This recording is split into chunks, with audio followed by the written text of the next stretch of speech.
Today's daf we're going to be learning is Avodah Zarah Daf Tet Zayin. Today's daf is sponsored by Kobe and Miri Darky in honor of the birth of their new grandson, son of Rashid and Shlomo Brightly, brother to Chirut Shira, who enters the breed of Abraham Avinu today. May he merit to grow in joy and health for Torah, marriage, and good deeds, and for the glory of the people of Israel, and is a Jewish source of pride for his parents and family. Today's daf is sponsored by Bitty Rosenzweig in memory of her mother, Sarah Rosenzweig, a Holocaust survivor and daughter of Bitty and David Greenbaum, who perished in the Holocaust. May her memory be a blessing. We miss her. Today's daf is sponsored by Shira Dishon for Staff Surgeon Eitan Dishon, Hashem Yikom Damo.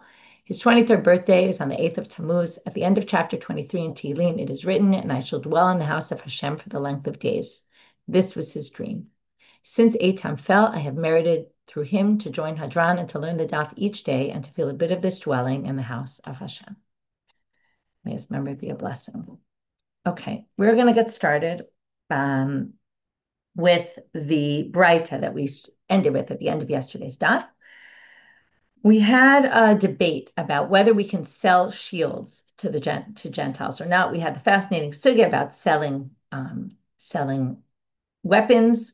There was a funny discussion on a WhatsApp group I'm in of a bunch of Daf Yomi teachers yesterday, where someone said, "Why? We see the daf, but we don't do this. How is that?" And someone said, "Well, it's not like anybody asked the rabbis what they thought about it."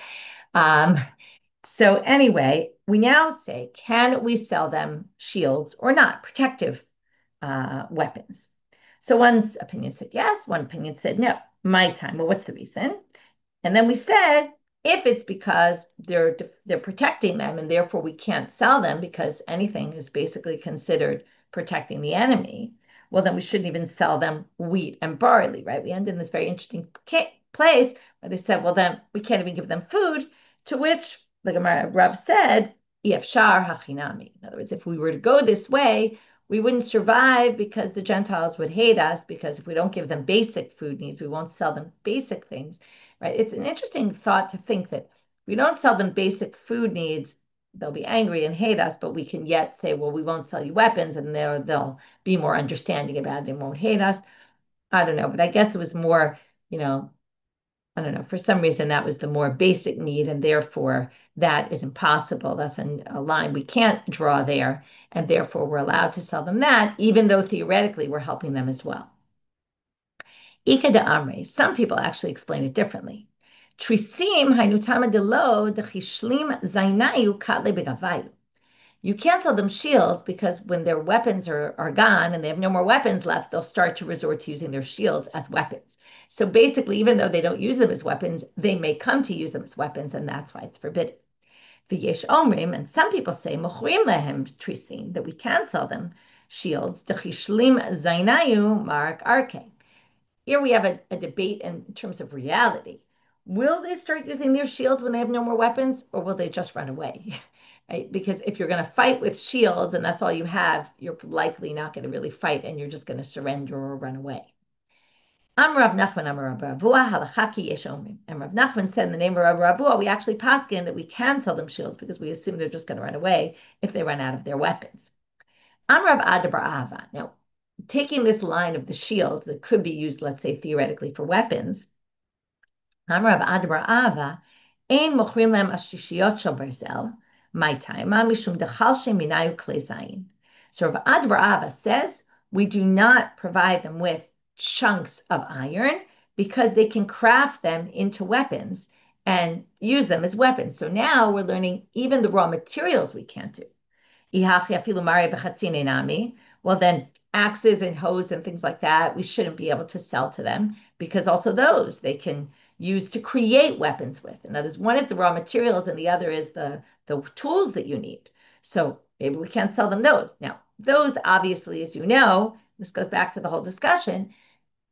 When we sell them something, can we assume they're using it for the standard use or for some other use, right? Like with the slaughtering and with the working, right? Are you selling the animal, they're going to slaughter it likely, or are they likely to have the animal work? They're likely to have the animal work. That's the problem because of Shvita Behema. Same kind of issue. So here they say, well, then any kind of tools that they can use to fashion weapons should be forbidden, which we know it's not. Amar Zvid, Parzala Hindua. So Parzala Hindua is a particular type of, some people think it's like from Hindu, from Indian. that they had a particular, whatever it was a special utensil that they used specifically to fashion the weapons. It was a much stronger piece of machine, weapon, much stronger, sorry, tool. And because of that, it was used specifically for weapons. So that we can't sell them. But the hose and the axes and the basic equipment that we can obviously sell. V'ha'ina, that come as the minan. Now then the Gemara points out, but nowadays we sell them this parzala hindua. So how can you explain that? Amarav Ashi liparsai de magnu ilavan. This is I think the most interesting line of the whole sugya. He says to the Persians who are protecting us. Until now, right? Let's just talk about the confusion in our Masech. There's all sorts of things that are related to idol worship specifically, right? Those are idol worshippers. Then there's things that are related to Gentiles in general, but maybe you can't really say in general because it's Gentiles that are out to kill us, right? That's also not all Gentiles, right? So what does he say here? That, well, if you have the Persians, right? Now the Persians, remember, modern day Iran, that's in Persia. So just interesting to note. Now, again, the Persians in different times were persecuting us and sometimes helping us. And what he's saying, Rav Ashi was living at the end of the Babylonian time period, at the end of the Amoraic time period in Babylonia. Apparently, obviously, in that time, there were good relations. You see, by the way, even in Shmuel's time, there was the Shavor Malka, the king, and there was the mother of the king. If you remember the Shavor Malka, she was giving tzedakah to people. So there were definitely times where the Persians had good relations. And then it's not all Gentiles, obviously. It's the Gentiles that are trying to kill us. They're actually helping to protect us. So because they're helping to protect us, then obviously we can sell to them this equipment. So again, this shows how complex all these sugyot are, because it's not so clear who's included in all these prohibitions. Agalim usiachim. Now we go back to the Mishnah, which said not only the large animals can't sell to the Gentiles, because again, what's the concern? Maybe if we sell it, maybe you'll come to rent it or lend it, and then it'll be the Jew's animal working on Shabbat. Also, we had the test thing, but that's the very minor issue. So now they say even the young ones. Now the young ones don't work, so why would they be forbidden?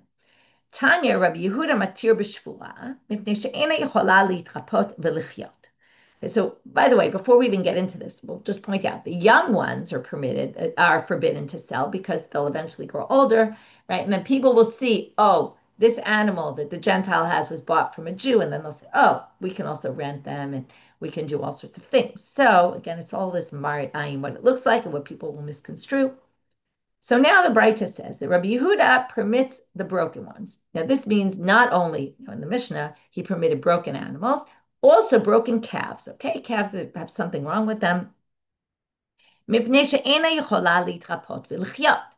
they're not going to be cured, and therefore they're not useful, right? They're not going to work, and they're not going to live, which means what? Again, this goes back to the question. For what is the Gentile purchasing them for? If they're purchasing them for work, it's a problem. By the way, this issue with the selling to Gentiles is any Gentile, because the whole problem is anyone who doesn't keep Shabbat, basically, is going to end up working the animal on Shabbat. And therefore, it's not connected to idol worship. It's not connected to Gentiles who want to kill us. It's across the board. That's why I said we keep using these phrases as if they're all one and the same, but each issue, it's somewhat different. So now we say, well, if you're selling these small animals that are broken, well, obviously, as Rabbi Yehuda says, they're going to slaughter the animal, because what else do they have to do with this animal? No reason to keep the animal alive. So they'll slaughter. Again, this is all with the mind, which is obvious, which is people either buy them for slaughtering or buy them for working. So when it's clear they're buying them for slaughtering, we can obviously sell them. There's no problem. Now, Amrulo, the rabbis disagreed and said, what do you mean? Halomer bi'in aleha v'yoledet. If it's a female animal, they'll mate it with a male animal and she'll give birth. And she'll be able to have other animals and people will keep this animal. And then, kevan demar bi'im aleha v'yoledet, they will leave the animal. They won't necessarily slaughter it right away. They'll keep it to reproduce because that's value, right? It has value for the future, for other. Amar lehen, so Rabbi Yehuda laughed at them and said, I want to see a broken calf grow older and be useful for reproducing. Alma, from here you can infer, lo mekabelet zachar, that he believed that these broken animals, that no male will mate with a broken animal. interesting. Again, we have a bit of a debate about reality here. Are they able to mate? Are they not able to mate? And a machloket actually about reality. Because if they're able to mate, then obviously we're going to be concerned they're going to be left. And then again, what's the problem if they're left? They'll be in the hands of the Gentile. People will hear, oh, that was bought, years later. They'll see it's still there. That was bought from the Jew. And then they'll think that we can sell, and then they'll think we can rent and all that. Ben B'Tera Matir Basus. Then we had the story of the horse, and he permits the horse. Tanya, here comes a Braita with more elaboration. Ben B'Tera Matir Basus Mipnei Shu Oseh B'Melacha She'ein Chayavin Alaiha Chatat. What do they use the animal for? They use the horses for riding on. That's the main purpose of horses. So because of that, it's actually not forbidden by Torah law to ride on Shabbat. It's only forbidden to ride on a horse by rabbinic law. And therefore, since it's only rabbinic prohibition of Shvita Behema, of the animal working on Shabbat, so we're not going to make a gzeira and say, well, don't sell, maybe you'll rent, maybe the animal will be over on Shvita Behema. The Rebbe Yosir Mipnei Shnei Dvarim. But Rebbe disagreed with Ben B'Tera. It was obvious Ben B'Tera was an individual's opinion here. Who disagrees? Rebbe, that's Rabbi Yehuda Hanassi, Mishum Shnei Dvarim, for two reasons. Echad Mishum Torat Klei, one because of weapons. Echad Mishum Torat Be'magasa, one because it's a large animal. Okay, this isn't yet clear. Bishlama, so the Gemara is going to say we don't really understand. We understand part of what he said, we don't understand the other part. Bishlama Torat Klei Zayin Ika. We understand weapons because Dekatil B'Sichufe. They kill people by treading on them. Okay, so let's say somebody falls down, they'll step on them, or maybe even, right, they'll take their hooves and kick, and who knows, but you could theoretically use a horse for battle. Ela Torat Be'magasam. What are you going to use a big animal for? For work. Basically, the assumption is horses were used for riding, which means you're not going to work your horses for any reason because you want to save them for riding. That was their main purpose. So Amar Rabbi Yochanan, l'chashiyazkin matchino b'reichayim b'Shabbat. Rabbi Yochanan says once it gets older and you can no longer ride on it, at that point, people will use it for their millstones, right? Because what would they do? It was a round, big stone, right? One sitting on top of the other. They would put the grains in the middle, and then an animal would walk around in circles. So an old horse is useful for that. So since people would eventually use their old horses for work, there you have a situation, and that's why Rebbe forbade. I'm Rabbi Yochanan, but even though Rabbi Yochanan explained Rebbe's opinion, he also says halacha ke ben B'Tera. We actually hold like ben B'Tera, and we permit to sell horses. We're not worried about, when they get old, they'll be used for some work purpose. That's not really an issue. Now they ask a question. Shor shel patam mahu. Again, if we go back to this model, that the whole question is, are you selling the shore, the ox or the animal for slaughtering, or are you selling it for working? So what if you have an animal that was being fattened up? Why do you fatten up animals? You fatten them up to sell them for slaughtering. You obviously don't fatten them up for work. The fatter they are, the harder it's going to be for them to work. So they have to schlep their bodies along with them. So if you're fattening up the animal, you're fattening it up so that it's got more meat on it when you slaughter it. So the question is, what's the question? We're going to see right now. Tibai Rabbi Yehuda, Tibai Rabbanan. We're going to ask this question both according to Rabbi Yehuda, who, if you remember, permits the broken one because obviously you're going to slaughter it, and Tibai Rabbanan, who doesn't permit the broken one. So let's read why. Tibai Rabbi Yehuda. We're going to ask the question according to Rabbi Yehuda, and each one, right? Each way we ask the question is going to be a different question. According to Rabbi Yehuda, we're going to say Ad kan lo kashari Rabbi Yehuda la b'shvura. When did Rabbi Yehuda permit? In a broken animal. Now, this animal isn't broken. This animal is fat. Now, a broken animal will never be able to work again because once it breaks its leg, there's no way to fix it, and it will never be able to work. And therefore, obviously, we're going to slaughter it. But this one, but do we say this animal? Theoretically, you could stop giving it a lot of food, right? Had you fattened it up, you gave it a lot of food. You could stop giving it a lot of food. It'll thin out, and then you can actually work the animal. So that should work. And then, if that's the case, then you shouldn't be allowed to sell it because theoretically, there's a good chance that the owner who buys this fattened up animal might actually want it to work, and we'll just leave it for a few weeks, not give it a lot of food. The animal will slim down, and they'll use it for working. Later, we'll ask, can you really do that in the world. Does that work? Okay, in a reality world. We'll have a reality check on that. Oh, Dilma, or this is the other question. Now, what we're going to do is we're going to say Rabbi Yehuda, who generally permits the broken one, maybe doesn't permit it here. And the rabbis who do forbid the broken one, maybe will permit it here. So what's the logic? Now,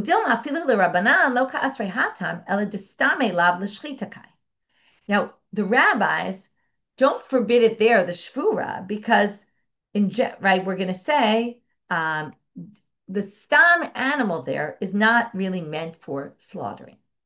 Aval hai, destami l'shchita. In other words, the broken animal, it's not like people break animals in order to slaughter them, okay? But here, destami l'shchita kai, afilu rabbanan sharu. What was your point of fattening up the animal if not to sell it for a lot of money so that someone could slaughter it? It's pretty clear that this is going to be slaughtered. And what they're saying here, stami lav l'shchita, is a regular broken ox is really just an ox with a broken leg. And oxen in general are not really meant for slaughtering, they're meant for working. But here, this animal that's fattened up generally just ends up being slaughtered. That's why people fatten them. So maybe the rabbis will actually permit it because it's, where does it go on the scale of, are we going to slaughter this animal? Quite likely. So that's our question. Tashma, let's try to learn it from here. To Amar Rav Yehuda Amar Shmuel. So Rav Yehuda says in the name of Shmuel, Shal Beit Rebbe, Hayuma Krivim Shor Shal Pitam B'Yom Edam. It's going to take us some time to understand this whole thing and how we're going to prove it. In the house of Rebbe, they would bring, Makrivim is not sacrifice, it means they would bring, okay, there was a tax they had to pay on the holiday of the Gentiles. They would have to pay this tax of a fattened up shore. So they would bring a shor shel patam b'yom edam on their holiday. Now, the first year, Rebbe said, okay, first year I'm going to offer them money. I'm going to try to bribe them. Chisar arba rivavan, so he offered them this large amount of money. She'ema krivino to ayom ela lemachar. He said, listen, we're not going to bring it to you on your holiday. We're going to bring it to you the next day. Chisar arba rivavan, the next year, he said, I'm going to offer you that same amount of money this year. She'ema krivino to chai ela shachut, that we're going to give it to you slaughtered and not alive. That's the line we're going to go back to at first. Okay, we're going to go back to all these lines, but we're going to go back to that line first. So remember it. Third year, in the third year, he said, listen, we're going to pay you, and we're not going to bring this tax at all. We're just not going to bring you these animals. So, my time on. Now, why did he say we're going to bring you two slaughtered and not alive? Is it because we're worried? Is it not because we were worried that they'll keep the animal alive and not slaughter it? And if they keep the animal alive, what's the problem? People will see that we gave this animal and they'll think that you can also rent your animals to Gentiles, loan your animals to Gentiles, and it will cause the Jews to sin. So the Gemara says, why are you assuming that's the issue? And if you assume that's the issue, according to you, and then, right, so again, what would that prove? Fattened up shvarim, right? The concern is they might actually leave them. And therefore, it's going to be forbidden in general to sell them. And that explained why Rebbe paid a lot of money to basically give it slaughtered so that there's no chance they're going to keep the animal alive. Otherwise, you'd have to worry they keep the animal alive. So the Gemara says, wait, but according to what you're saying,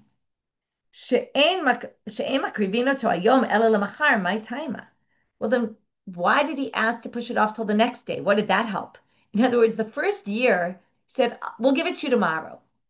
But if they gave it to him tomorrow alive, and then if they weren't going to slaughter it, they were going to leave it, then it would be the same problem. So that doesn't seem to be related at all. Ella, they come to explain what Rebbe was really trying to do. Now you have to remember, Rebbe, number one, was in connection a lot with the authorities. He was the Nasi, he was very prominent, he was wealthy. And what he did was he was also political. He knew how to get things done. What Rebbe was really trying to do, he had a long-term vision. Rebbe mi'akir miltabai. He wanted to get rid of this whole thing. V'savar ye'akir v'ate porta porta. He just didn't want them to pay the taxes. So because of that, every year he came with a small request. Okay, this year we just want to bring it the next day. The next year we want to bring it to you slaughtered already. Anyway, you really probably want it slaughtered for your holiday, right? Someone asked why the holidays, because they wanted animals for their holidays. So they basically requested a lot of, animals. It was this tax. And by the way, why isn't it forbidden to give it to them? They're going to offer it to their idols, right? Or they'll thank their idols because they got the sale. This isn't a sale, it's different. It's just a tax that was obviously coming to them. So it wasn't seen as, oh, wow, we're so excited this happened, because it's just expected. That's one of the explanations given. Anyway, he basically wanted to get rid of this entirely. He just didn't want them to pay the tax. So his whole tactic was, let's go little by little. I'll bribe them a little this year for this. I'll bribe them a little next year for that. I'll bribe them the third year and get out of it completely. Okay, so that explains Rebbe, and this has nothing to do with our sugya then. But now we're asking the question that I said before. We're going to have a reality check. If you leave the animal and don't feed it food, bari va'avid malacha, it can, like, all of a sudden, this heavy fat animal can't really work, and then you're going to thin it down, and what, it can start working again. Rav Ashi, Amrli Zvida. Okay, Rav Ashi probably learned in yeshiva most of the time and didn't really know about animals so much. So he says, Zvida told me, he was like the expert. They knew who to go to when they needed certain things. He knew all about this. Bar Torah mashkina le ba'avid al chad train. If you leave a fattened up ox and you thin it out, it actually does double the work. Okay, it's so efficient. It works better than a regular animal. So yes, there is reason to believe that people would leave this animal over. That is true. Okay, new Mishnah. Now,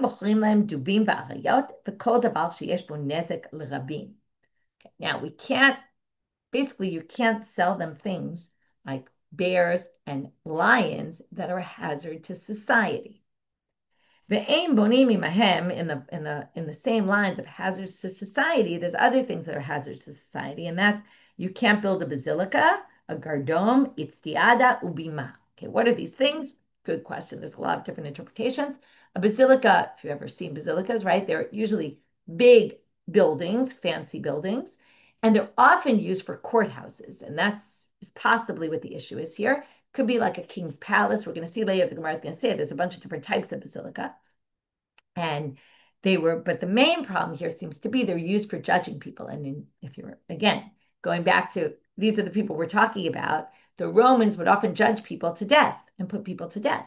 So it's like having bears and lions that are hazards to society, having these courts where it's a mockery of a court and they're just putting people to death is dangerous. Okay, we'll talk in a minute about what exactly the problem is here. Okay, gardom, that's also there. Gardom actually means steps, but it's usually the steps that led up to the court or led up to where the judge was sitting or something else having to do with judgment. Which is why some people think the basilica is really just a palace and not necessarily a courthouse, because the gardom is the courthouse. So, like I said, different interpretations. Itztiada are stadiums. Right? Remember, they had gladiators. They would kill people, right? Have people kill each other, or bullfights, things like that. Bima. Okay, the bima, good question. It sounds like a big podium. Some people say that they used to throw people off from them. Okay, it was this big tall building and they would throw people off to death there.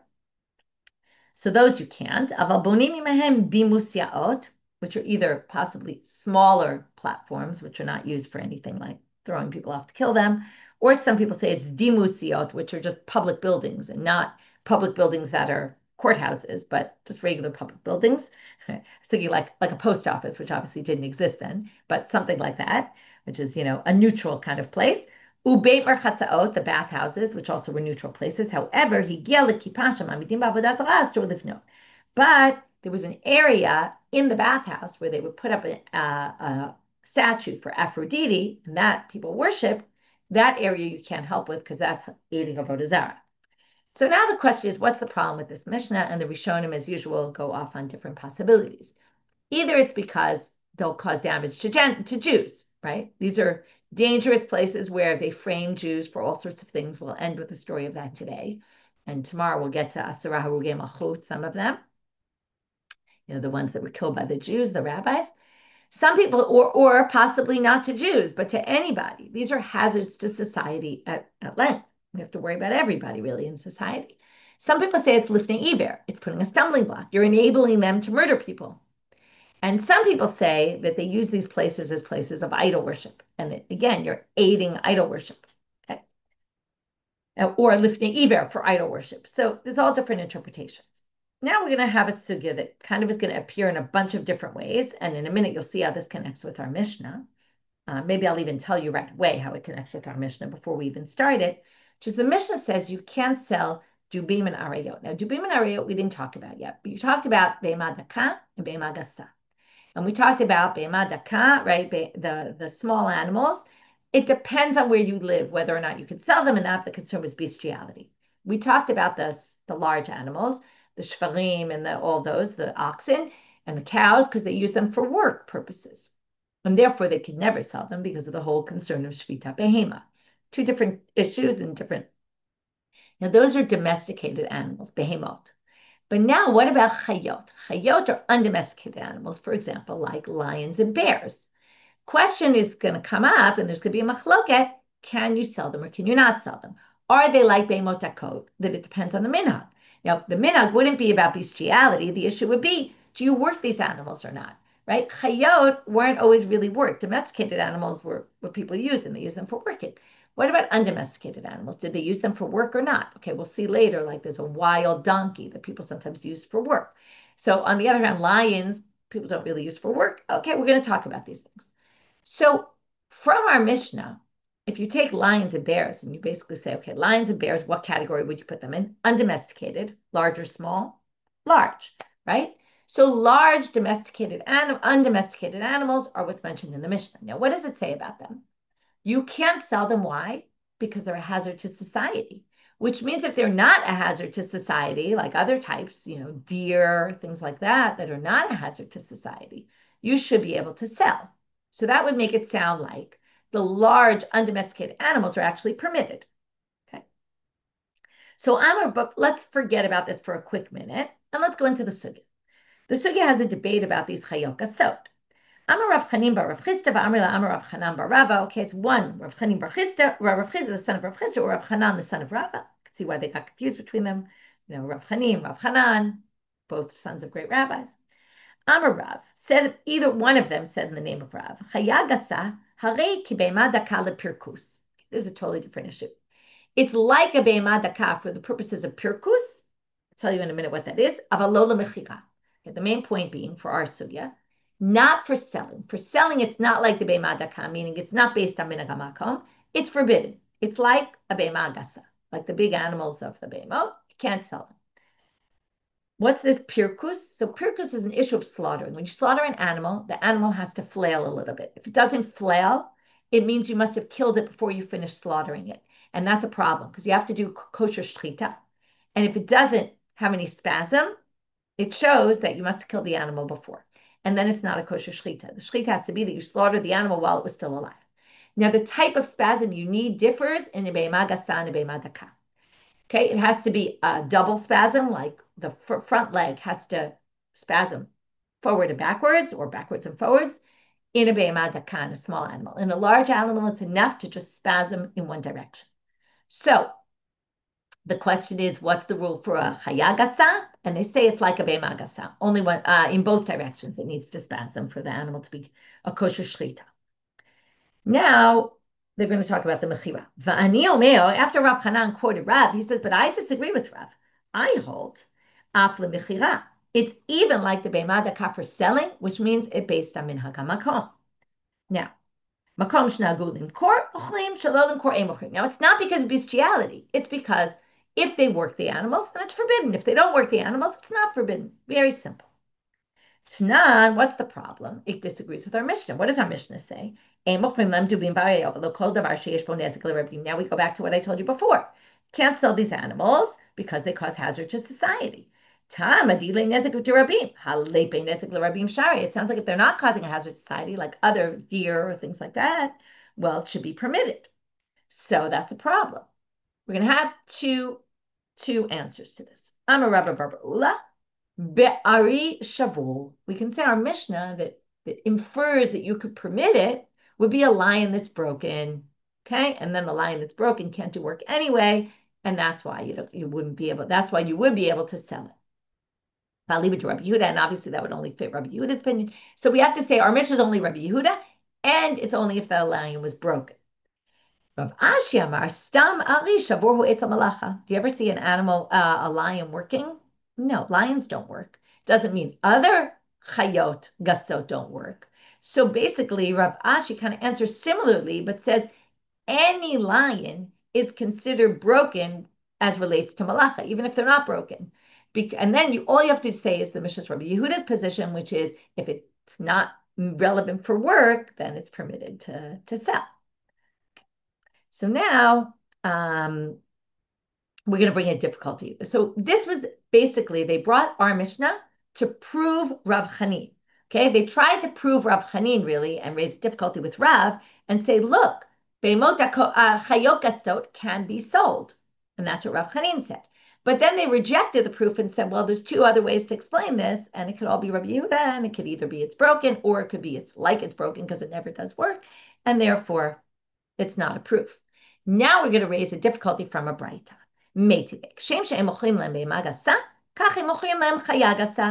Okay, that seems pretty straight and clear. Just like we can't sell them large domesticated animals, we also can't sell them large undomesticated animals. Very clear. This says it. And in case it wasn't clear enough, even in a place where they sell them small animals, you can't sell large undomesticated animals. And that's Tiyufta de Rav Chanan bar Rava Tiyufta. That's clearly, this Braita contradicts Rav Chanan's opinion, or Rav Chanin's opinion, whoever it was. That's the way we read the sugya number one. So the first thing we did was we brought the machloket. First Rav Chanin quoted Rav and then said, I disagree. We brought the Mishnah to prove Rav Chanan, or Rav Chanin, rejected the proof for two possible reasons, and then brought a Braita to contradict Rav Chanin, and that was successful.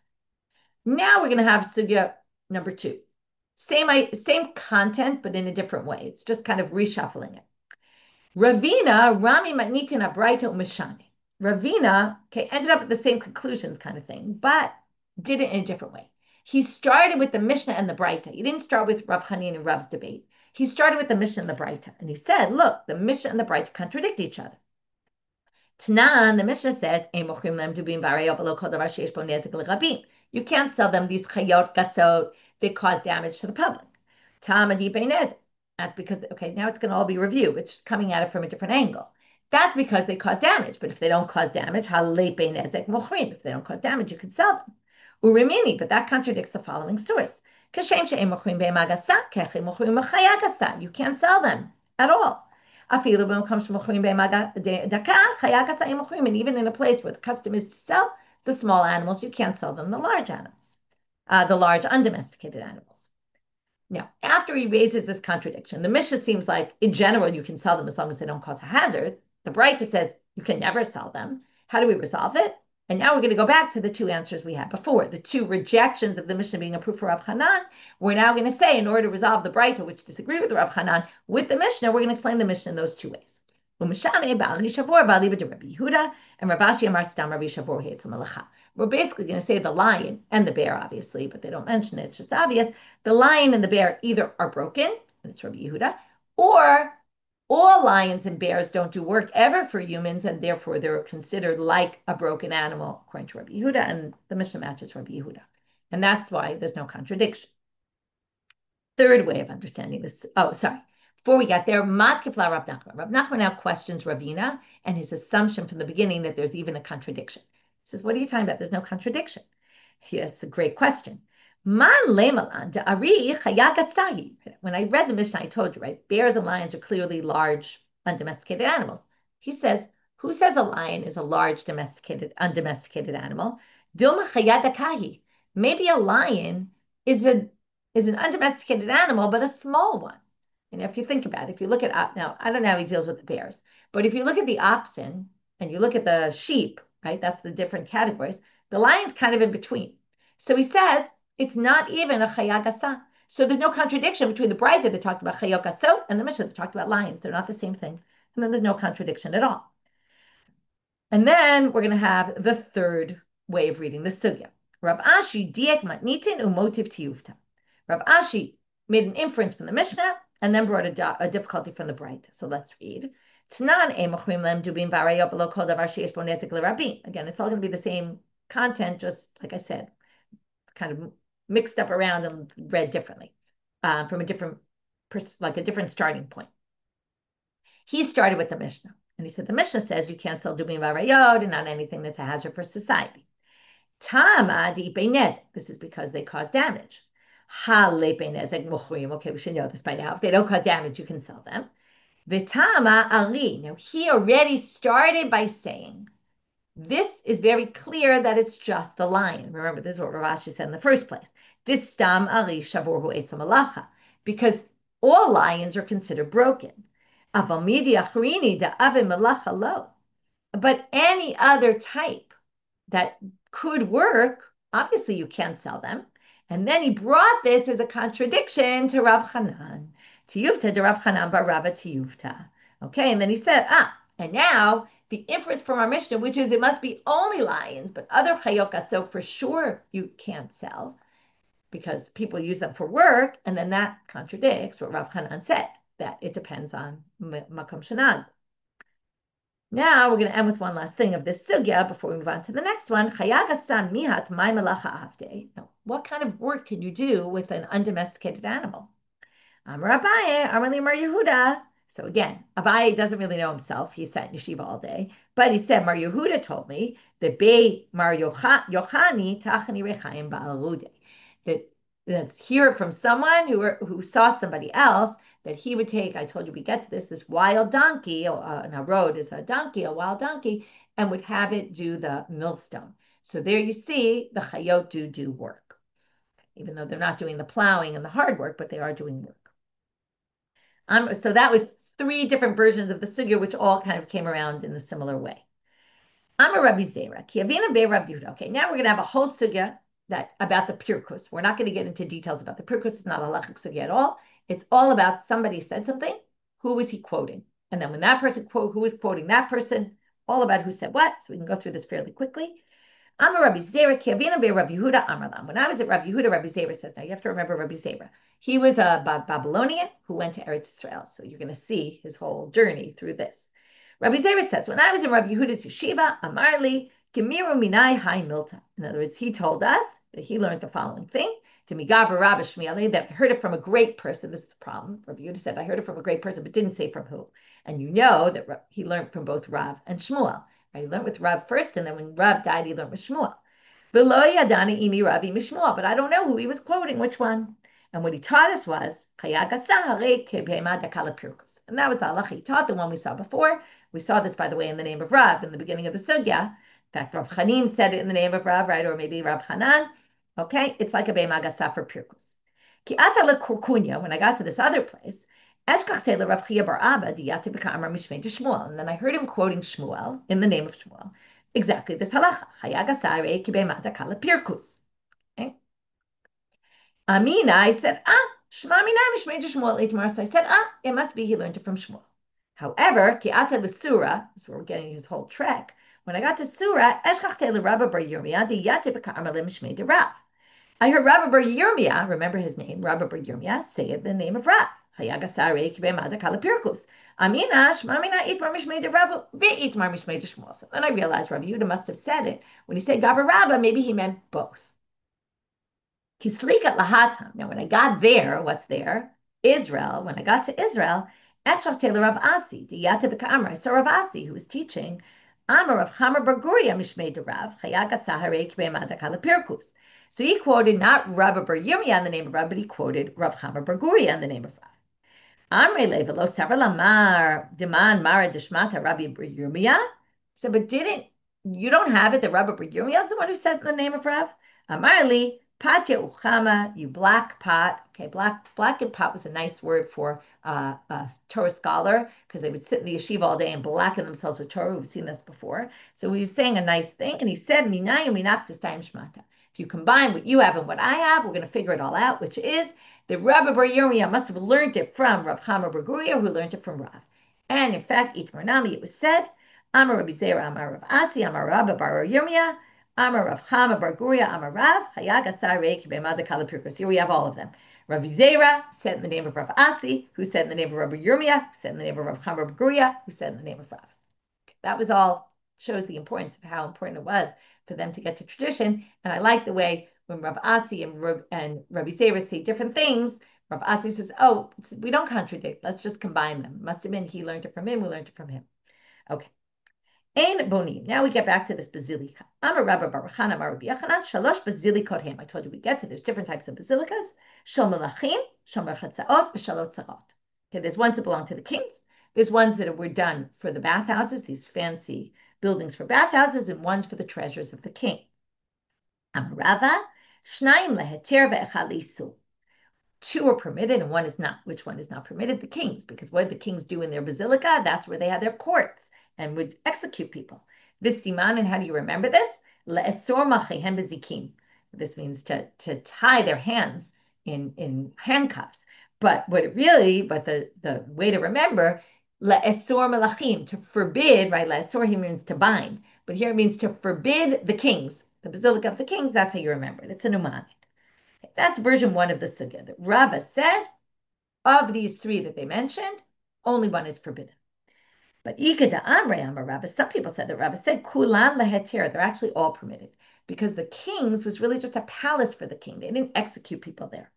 And then that would explain that the Gardom is really, like I said before, that's where they would judge people. And they say, what do you mean? It's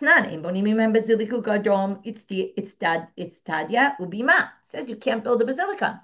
So how can you build the basilica and yet Rava says you can't? You can when Mishnah says you can't. Ema shel gardom v'shel itzdadia v'shel bima. Okay, just get rid of basilica from the list. Tanu Rabbanan. Now we get to a famous story of Rabbi Eliezer ben Horkanus. He's the one in the Tanu Rosh Lachnai story, very famous rabbi, very prominent. And we're going to hear a story about him and the Romans. From there, we're going to get tomorrow to the story of two other rabbis, prominent rabbis, who were actually executed by the Romans. This is going to be an almost execution, but Rabbi Eliezer ben Horkanus gets out of it.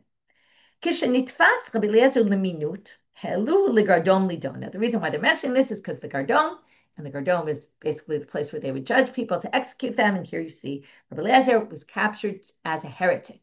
Okay, crazy story. How he could be captured as a heretic. First of all, you're going to see why he was so upset, because they claimed he was a heretic, right? Some people say they claimed he was an early Christian. These are the pagans that were against the early Christians, and that was what they were claiming, which was horrifying to Rabbi Eliezer ben Horkanus to be executed as a Christian, as a heretic. It's a little bit strange. Amarlo toagmon. Right? An elder like you, what are you doing involved in this heretical stuff? Amarlo ne'eman alai hadayan. He said, the judge is trusted to me. Now, what did he mean? God, like God save me, okay?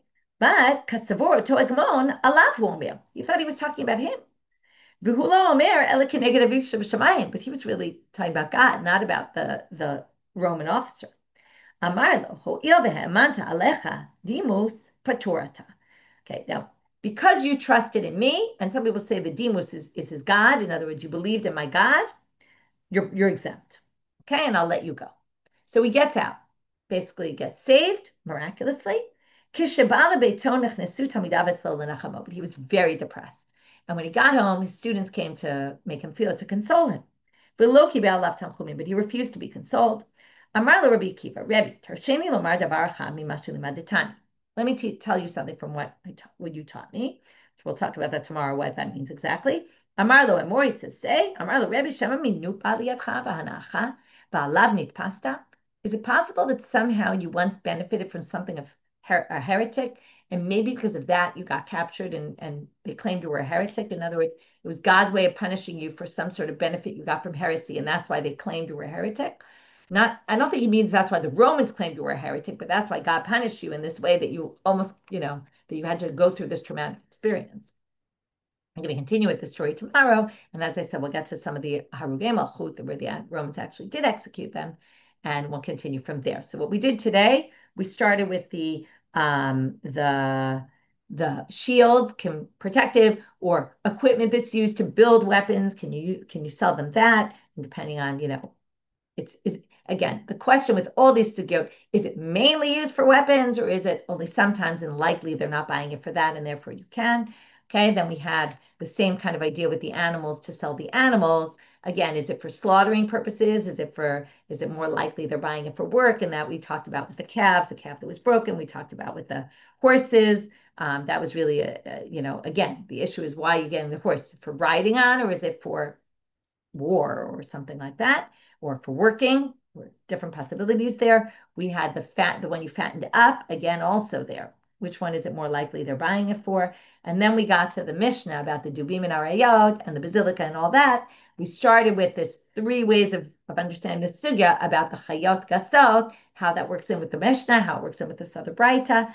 And then we had the last part about the basilica and the different kinds of basilica. Is it in the Mishnah? Is it not in the Mishnah? Is it forbidden? Is it not? Depends on really how you define what a basilica is. And again, one of those cases where the Tanaim and Amoraim were living in different places with different reality, and therefore maybe that's why they added the Mishnah. Basilica maybe in later times came to mean something else that in earlier times it wasn't. Anyway, that's also something to think about. And with that, we end with the story of our Plezman Horkinus. With that, we finish for today.